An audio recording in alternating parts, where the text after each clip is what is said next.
विद्यार्थियों नमस्कार। इस वीडियो लेक्चर के माध्यम से हम डिस्कस करने वाले हैं मध्य प्रदेश के कॉलेजों में प्रथम वर्ष में यानी बीएससी प्रथम वर्ष में पढ़ने वाले विद्यार्थियों के लिए माइनर फिजिक्स का दूसरा पेपर, जिसका नाम है ऊष्मागतिकी यानी कि थर्मोडायनामिक्स।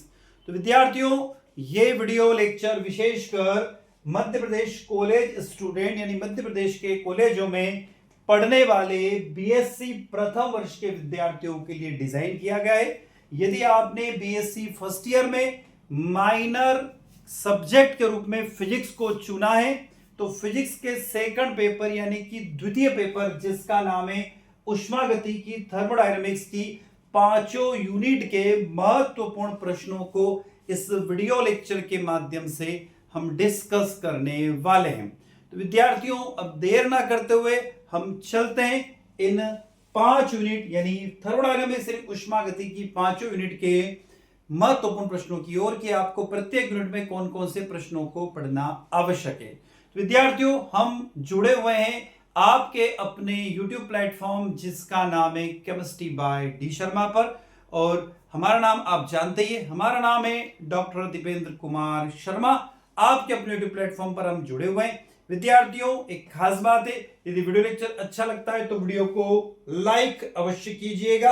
आपके क्लासमेट तक, आपके साथियों तक, आपके दोस्तों तक इस वीडियो को शेयर अवश्य कीजिएगा। साथ ही यदि आपको कोई डाउट है तो कमेंट बॉक्स में आप कमेंट करके हमें बता सकते हैं कि आपको कोई डाउट है, तो कमेंट बॉक्स में कमेंट अवश्य कीजिएगा। और अभी तक आपने आपके अपने YouTube चैनल को सब्सक्राइब नहीं किया है तो सब्सक्राइब अवश्य कीजिए, जिससे हमें एक मोटिवेशन मिलता रहे और इसी तरीके से हमेशा हम आपके साथ बने रहें और नए नए वीडियो लेक्चर लेकर आते रहें।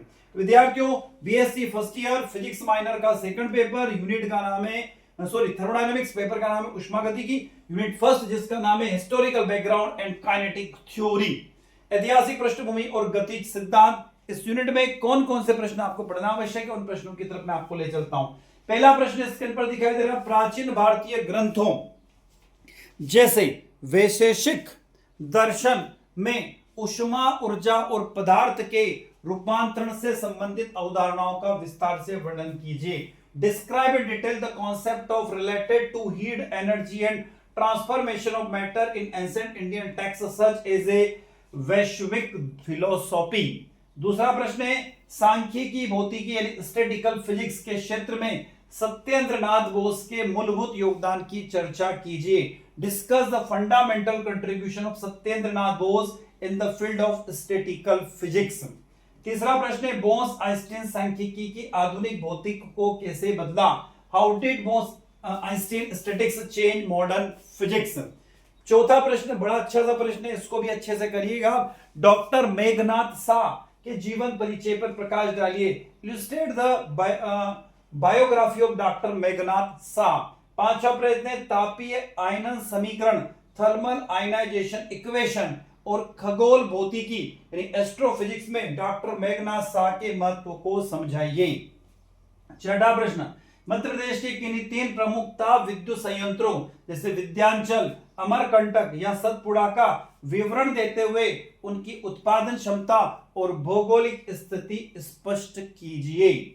सातवां प्रश्न, एक आधुनिक ताप विद्युत संयंत्र की कार्यप्रणाली के मुख्य चरणों का वर्णन करें। इन संयंत्रों की प्रमुख तकनीकी और पर्यावरणीय विशेषताएं क्या होगी। Describe the main steps in the operation of the modern thermal power plants. What are the key technical and environmental characteristics of this plant. आठवां, गैस के अणुओं के लिए मैक्सवेल बोल्ट्जमैन वेग वितरण नियम की व्याख्या कीजिए। Explain the Maxwell-Boltzmann velocity distribution law for gas molecules.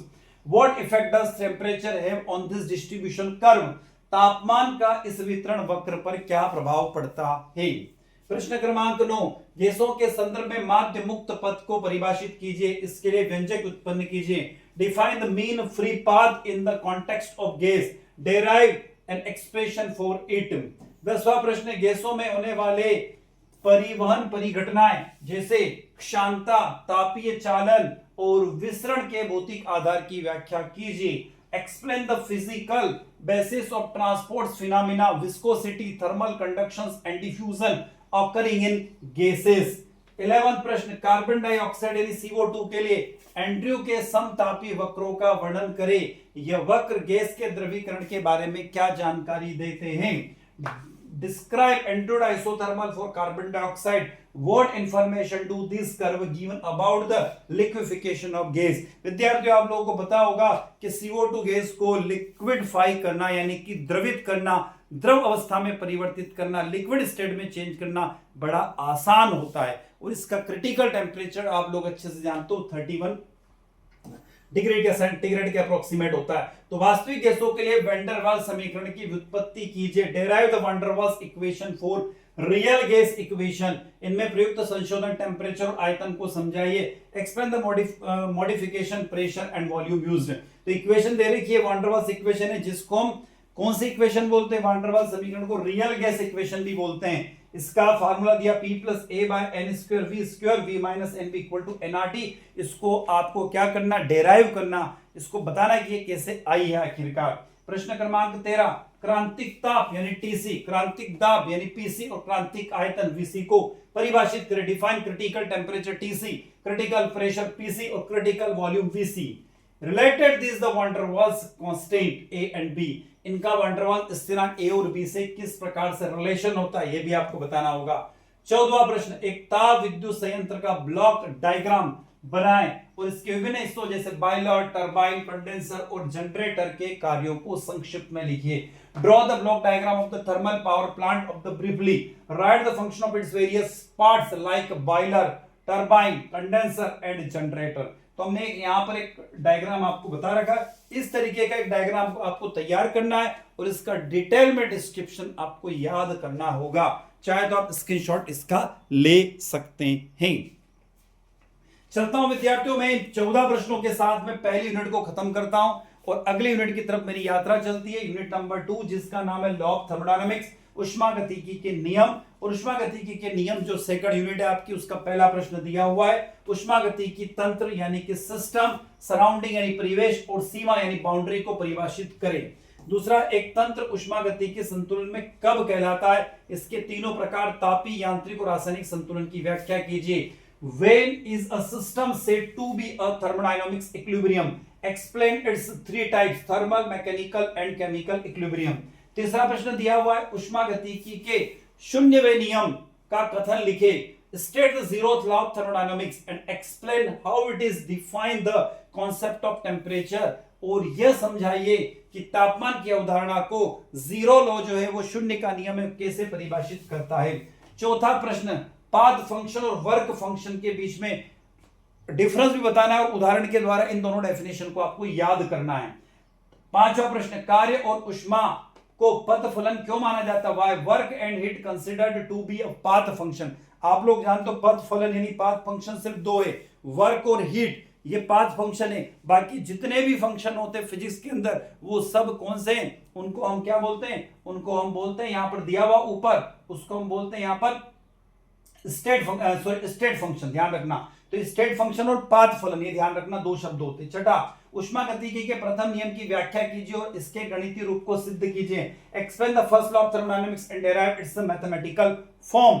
तो इस प्रश्न को एक ध्यान रखिएगा, चौथा प्रश्न जो है ना, पाथ फंक्शन और वर्क फंक्शन है ना, तो इसको पाथ फलन और कार्य फलन भी कहा जाता है, अभी हमने ऊपर आपको बताया। तो जीरो नियम के बाद में उष्मागतिकी ने थर्मोडायनामिक्स का फर्स्ट लॉ भी याद किया, उसका मैथमेटिकल फॉर्म भी आपको याद करना होगा क्योंकि दोनों प्रश्न अच्छे हैं। सातवां प्रश्न है, रिवर्सिबल और इरिवर्सिबल प्रोसेस में डिफरेंस बताना होगा।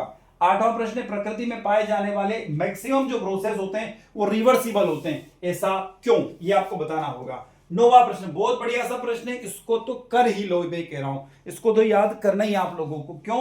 क्योंकि प्रश्न कार्नो इंजन से कोरिलेट करता है। कार्नो इंजन की संरचना, उसके चार मुख्य चरण कौन कौन से? समतापी प्रसार, रुद्धोष्म प्रसार, समतापी संपीड़न और रुद्धोष्म संपीड़न का विस्तृत से वर्णन कीजिए।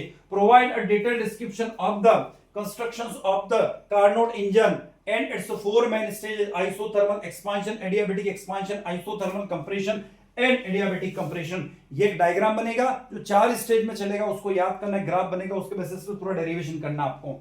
10वां प्रश्न, कार्नो इंजन की दक्षता के लिए व्यंजक उत्पन्न कीजिए। क्या किसी इंजन की दक्षता 100% हो सकती है? तर्क दीजिए। Derive the expression for the efficiency of the Carnot engine. Can the efficiency of any engine ever reach 100%? Justify your answer. 11वां प्रश्न, कार्नो प्रमेय का कथन लिखिए। State the Carnot theorem and provide its proof. और इसे सिद्ध कीजिए। यह प्रमेय इंजनों की कार्य क्षमता की सीमा को कैसे निर्धारित करता है, यह भी बताना पड़ेगा। 12वां प्रश्न बहुत बढ़िया प्रश्न है। ऑटो इंजन यानी पेट्रोल और डीजल इंजन की कार्य प्रणाली की तुलना कीजिए। Compare the working mechanism of the auto engine, petrol and the diesel engine. Illustrate the key difference between the diagram there respectively PV diagram यानी पीवी आरेख के द्वारा इसको समझाइए। 13वां प्रश्न, उष्मागतिकी के द्वितीय नियम के रेफरेंस में यानी थर्मोडायनामिक्स का जो सेकंड लॉ वो आपको पढ़ना होगा। किसके रेफरेंस में? दो डेफिनेशन दी हुई है मेन, एक केल्विन प्लैंक का डेफिनेशन और एक क्लसियस का डेफिनेशन। दोनों डेफिनेशन को याद करना और दोनों जो डेफिनेशन है वो दोनों एक दूसरे के कंप्लीमेंट से, ऐसा क्यों, ये बताना होगा। 14वां प्रश्न, द्वितीय नियम के आधार पर यानी उष्मागतिकी के द्वितीय नियम के आधार पर एंट्रोपी की भौतिक सार्थकता को समझाइए। Explain the physical significance of entropy based on the second law of thermodynamics यानी उष्मागतिकी का दूसरा नियम यानी second law of thermodynamics, it is based on the entropy. याद रखिएगा, एंट्रोपी के ऊपर बेस्ड है। 15वां प्रश्न बहुत बढ़िया सा प्रश्न है। ब्रह्मांड की एंट्रोपी यानी यूनिवर्स की एंट्रोपी ऑलवेज इंक्रीज होती रहती है, ऐसा क्यों? हमेशा बढ़ती रहती है, उसका कारण बताइए। 16वां प्रश्न, उष्मागतिकी के तीसरे नियम को परिभाषित कीजिएगा। Define the third law of thermodynamics and discuss its implication regarding the impossibility of the attaining absolute zero temperature और परम शून्य ताप की प्राप्ति की असंभवता पर इसके प्रभाव की चर्चा कीजिए। 17वां प्रश्न, स्पष्ट करें कि उष्मा हमेशा गर्म वस्तु से ठंडी वस्तु की ओर ही बहती है, ऐसा क्यों? Explain the heat always flow from the hotter object to cooler object, ऐसा क्यों? विद्यार्थियों 17 प्रश्न के साथ हमारी दूसरी यूनिट खत्म होती है और हम आ जाते हैं तीसरी यूनिट की तरफ, जिसका नाम है एंट्रोपी। इकाई 3 एंट्रोपी के पास आ गए। पहला प्रश्न, एंट्रोपी को परिभाषित करें, डिफाइन एंट्रोपी। दूसरा प्रश्न है, सांख्यिकी और उष्मागतिकी दृष्टिकोण से अव्यवस्था और एंट्रोपी के बीच संबंध स्पष्ट कीजिए। Explain the relationship between the disorder and entropy from a statistical and thermodynamic perspective. तीसरा प्रश्न, क्लसियस प्रमेय का कथन लिखिए और सिद्ध कीजिए कि किसी भी उत्क्रमणी चक्र के लिए ये इक्वेशन जो दे रखी है ये होती है। प्रूव करना है इस इक्वेशन को आपको, del Q by T equal to 0। चौथा प्रश्न, सिद्ध कीजिए कि एंट्रोपी एक अवस्था फलन है या बिंदु फलन है। Prove the entropy as state function और point function that depends only the initial and final state of the system, not on the path taken, जो केवल निकाय की प्रारंभिक और अंतिम अवस्थाओं पर निर्भर करती है, न कि अपने पथ पर। यह आपको बताना होगा। अगला प्रश्न, पांचवा प्रश्न, व्याख्या कीजिए कि उत्क्रमणी रुद्धोष्म प्रक्रम में एंट्रोपी स्थिर क्यों रहती है। Explain why the entropy remain constant in a reversible adiabatic process. इसे सम एंट्रोपिक प्रक्रम क्यों कहा जाता है? It is called iso entropic process. Why? गलत प्रिंट हो गया, इसको करेक्ट कर लीजिएगा। आइसो एंट्रोपिक बोलते हैं। ब्रह्मांड की एंट्रोपी सदैव अधिकतम की ओर बढ़ती है, ऐसा क्यों? ये प्रश्न ऊपर भी देखा था, यहां पर भी रिपीट हो रहा है। आइसोलेटेड सिस्टम यानी पृथक निकाय के लिए एंट्रोपी परिवर्तन के नियम को समझाइए। 8वां प्रश्न, सिद्ध कीजिए कि उत्क्रमणी प्रक्रम में ब्रह्मांड की कुल एंट्रोपी अपरिवर्तित रहती है। Prove that the total entropy of the universe remain unchanged in a reversible process, जबकि अनुत्क्रमणी प्रक्रम के लिए हमेशा बढ़ती है, while it's always increase in a irreversible process। 9वां प्रश्न, एंट्रोपी और कार्य करने के लिए एक अनुपलब्ध ऊर्जा के बीच संबंध स्पष्ट कीजिए। Explain the relationship between the entropy and the energy available for work. Entropy में वृद्धि होने पर उपयोगी ऊर्जा में कमी क्यों आती है? Why does the useful energy decrease as the entropy increases? 10वां प्रश्न, एक आदर्श गैस के लिए एंट्रोपी में परिवर्तन हेतु व्यंजक यानी P, V और T के पदों में कीजिए। 11वां प्रश्न, टीएस आरेख की उपयोगिता स्पष्ट कीजिए और इस ग्राफ पर कार्नोट चक्र यानी कार्नोट साइकिल को प्रदर्शित कीजिए और समझाएं कि इस ग्राफ के नीचे का क्षेत्रफल क्या दर्शाता है। Explain the utility of the TS diagram, represent a Carnot cycle on this graph and explain what are the area below the graph represents. 12वां प्रश्न, दो तीन प्रश्न बचे इस यूनिट में, सॉरी इस चैप्टर में। एंट्रोपी को एक उष्मागतिकी चर के रूप में समझाएं और बताए कि यह किसी निकाय की भौतिक अवस्था को परिभाषित करने में कैसे सहायक है। Explain entropy as the thermodynamic variables and explain how its help define the physical state of a system. 13वां प्रश्न, आखिरी प्रश्न है यूनिट नंबर 3 का। दैनिक जीवन में उत्क्रमणीय जैसे स्प्रिंग को धीरे धीरे खींचना और अनुत्क्रमणीय जैसे लोहे की जंग लगना या दूध से दही बनना प्रक्रमों के उदाहरण देते हुए उनमें होने वाले एंट्रोपी प्रोसेस को समझाइए। विद्यार्थियों, हमारी यात्रा आ जाती है यूनिट नंबर 4 की तरफ, जिसका नाम है थर्मोडायनामिक पोटेंशियल ने उष्मागतिकी विभव। पहला प्रश्न दिया इसमें आंतरिक ऊर्जा U, internal energy U, Helmholtz मुक्त ऊर्जा यानी एंथैल्पी H, हेल्महोल्ट्ज मुक्त ऊर्जा, Helmholtz free energy E and Gibbs free energy G. Illustrate the physical significance of these four functions and the relationship existing among them. दूसरा प्रश्न, उष्मागति के प्रथम और द्वितीय नियमों का उपयोग करते हुए मैक्सवेल के चारों मूलभूत समीकरणों को व्युत्पन्न कीजिए। इन समीकरणों की उपयोगिता पर प्रकाश डालिए। Derive the four fundamental Maxwell equation using the first and second law of thermodynamics. Highlight the utility of this equation. इसी प्रश्न को इस तरीके से पूछा जा सकता है कि उष्मागति के चार मूलभूत मैक्सवेल समीकरणों को व्युत्पन्न कीजिए और यह समीकरण पीवीटीएस के बीच में कैसे रिलेशन को डेवलप करती है बताना होगा। तीसरा प्रश्न, गिब्स हेल्महोल्ट्ज समीकरण को व्युत्पन्न करें और रासायनिक अभिक्रिया की स्पॉन्टेनियस को समझाने में इसके महत्व की चर्चा करें। Derive the Gibbs Helmholtz equation and discuss its significance of understanding the spontaneity of the chemical reactions. चौथा प्रश्न, स्थिर ताप और दाब पर किसी रासायनिक अभिक्रिया की स्वतः स्फूर्ति निर्धारित करने में गिब्स मुक्त ऊर्जा की भूमिका का वर्णन करें। Describe the role of Gibbs free energy determination the spontaneity of the chemical reaction on the constant temperature and pressure. पांचवा प्रश्न, प्रथम और द्वितीय यानी प्रथम उष्मागति का प्रथम नियम, उष्मागतिकी का द्वितीय नियम, टीडीएस समीकरण को व्युत्पन्न कीजिए। यानी कि derive the first and second TDS equation. How can the change in entropy of the substance be calculated using this equation? इन समीकरणों का उपयोग करके किसी पदार्थ की एंट्रोपी परिवर्तन की गणना कीजिए। छठा प्रश्न, आदर्श गैस के लिए सिद्ध कीजिए कि Cp - Cv equal to R होता है, यह आपको प्रूव करना है। सातवां प्रश्न, वास्तविक गैस समीकरण जैसे कि वान डेर वाल्स गैस समीकरण जैसे हम बोलते हैं उसके लिए Cp - Cv का व्यंजक प्राप्त करें और समझाएं कि आदर्श गैस से किस प्रकार डिफरेंट है। आठवां प्रश्न, सिद्ध कीजिए कि स्थिर एंट्रोपी पर आयतन प्रत्यास्था यानी ES और स्थिर ताप पर आयतन प्रत्यास्था यानी कि AT अनुपात उष्माधारिता के अनुपात गामा इक्वल टू Cp/Cv के बराबर होता है। Prove that the ratio of the bulk modulus of constant entropy ES to the bulk modulus at constant temperature ET is equal to the ratio of the heat capacity gamma equal to Cp/Cv। नौवां प्रश्न, Clausius Clapeyron समीकरण को व्युत्पन्न कीजिए। Derive the Clausius Clapeyron equation. Equation दी हुई है del n by p by dt equal to del h by RT square.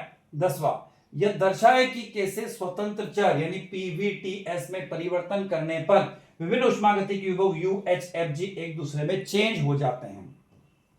11वां प्रश्न, मान लीजिए कि एक मोल वास्तविक गैस के लिए वैन डेर वाल्स नियतांक यानी कांस्टेंट A और B ज्ञात है। आदर्श गैस की तुलना में इसके लिए Cp - Cv का मान अधिक होगा या कम होगा, इसको आपको समझाना होगा। 12वां प्रश्न, क्लैपेरॉन समीकरण की सहायता से निम्नलिखित की व्याख्या कीजिए। With the aids to the Clapeyron equation explain the following. पहला, दाब बढ़ने पर बर्फ के गलनांक पर क्या प्रभाव पड़ता है? What is the effect of increasing pressure on the melting point of ice. दूसरा, सब्लिमेशन और वाष्पीकरण की प्रक्रिया में गुप्त उष्मा का महत्व। The significance of the latent heat in the process of sublimation and vaporisation. तीसरा, पदार्थ की अवस्था परिवर्तन यानी फेज ट्रांजिशन के दौरान दबाव और तापमान के प्रभाव को कैसे समझा जा सकता है? How does it explain the influence of the pressure and temperature during the phase transitions of a substance. चौथा, दाब बढ़ने पर बर्फ के गलनांक और जल के क्वथनांक पर क्या प्रभाव पड़ता है? What is the effect increasing pressure on the melting point of ice and the boiling point of water. Unit number 5, thermometric यानी कि तापमीपी, कैलोरीमेट्री एंड रेडिएशंस। तापमीपी, उष्मामिति एवं विकिरण, यह है इसका नाम। पहला प्रश्न इस यूनिट का 5 यूनिट का, तापमान के विभिन्न पैमाने जैसे सेल्सियस, फ़ारेनहाइट एंड केल्विन के बीच में रिलेशन बताना होगा। दूसरा प्रश्न, तापमान के निरपेक्ष पैमाने यानी एब्सोल्यूट स्केल के इंपॉर्टेंस को बताना होगा और एब्सोल्यूट जीरो की भी व्याख्या करना होगी। तीसरा, प्लेटिनम प्रतिरोध थर्मामीटर के कार्य और सिद्धांत का वर्णन कीजिए। Describe the working principle of the platinum resistance thermometer. चौथा प्रश्न है, तापमान मापने के लिए इसमें प्रयुक्त होने वाले सूत्र RT equal to R nought 1 plus alpha T plus beta T square, यह आपको बताना होगा। पांचवा, सीबेक प्रभाव और पेल्टियर प्रभाव में डिफरेंस बताना होगा। छठा प्रश्न, न्यूटन का शीतलन नियम, state Newton law of cooling and discuss it's limitations, और इसकी सीमाओं पर चर्चा करें। प्रयोगशाला में इसे सत्यापित करने की विधि का भी वर्णन करें। सातवां, तापीय चालकता को परिभाषित करें। Define thermal conductivity.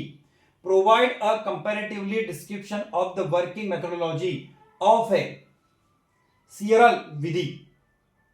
ध्यान रखना, Searle methods for good conductance है ना, ली विधि भी बताना होगी आपको, तो सीएलएल विधि और ली विधि दोनों को बताना होगा, समझाना होगा तापीय चालकता के लिए। आठवां, कैलोरी मान से आप क्या समझते हो? यह किसी ईंधन की दक्षता निर्धारित करने में कैसे सहायक है? What do understand by the calorific value? How does it's assist in determine the efficiency of a fuel? नौवां, एक आदर्श कृष्णिका क्या है? What is ideal black body? कृष्णिका विकिरण के स्पेक्ट्रम वितरण को समझाने में वीन विस्थापन का नियम और रिले जीन नियम की भूमिका को स्पष्ट करें। 10वां प्रश्न, रिले जीन नियम की विफलताओं को प्लैंक के सिद्धांत ने कैसे दूर किया है? विकिरण के संबंध में प्लैंक के ऊर्जा वितरण नियम की व्याख्या करें। 11वां, प्लैंक का क्वांटम सिद्धांत का वर्णन करें। Describe the Planck quantum theory. 12वां, प्राचीन भारतीय हवेलियों, बावड़ियों और सार्वजनिक भवनों में अपनाई गई प्राकृतिक शीतलन तकनीक का विश्लेषण करें। यह आधुनिक सस्टेनेबल आर्किटेक्चर के लिए कैसे प्रेरणादायी हो सकती है? और 13वां प्रश्न, ऊष्मा स्थानांतरण हीट ट्रांसफॉर्मेशन और गैसीय प्रसार के सिद्धांतों को आधार पर यज्ञों के वैज्ञानिक महत्व पर एक संक्षिप्त निबंध लिखिए। वातावरण के शुद्धिकरण में इसके तापीय प्रभाव की भी भूमिका को बताएं। तो विद्यार्थियों, हम बात कर रहे थे बीएससी फर्स्ट ईयर के माइनर फिजिक्स का सेकंड पेपर, जिसका नाम है ऊष्मागति की थर्मोडायनामिक्स। इसकी 5 यूनिट के हमने कुछ प्रश्नों को आपके सामने डिस्कस किया। ये प्रश्न आपको याद करना अति आवश्यक है, क्योंकि इनमें से आपकी जो एनुअल एग्जाम वार्षिक परीक्षा है उसमें से प्रश्नों के आने की संभावना भरपूर रहेगी। विद्यार्थियों, इसी के साथ मैं डॉक्टर दीपन कुमार शर्मा आपसे विदा लेता हूं। नए वीडियो के साथ में पुनः आपसे मुलाकात होगी। तब तक जय हिंद, जय भारत।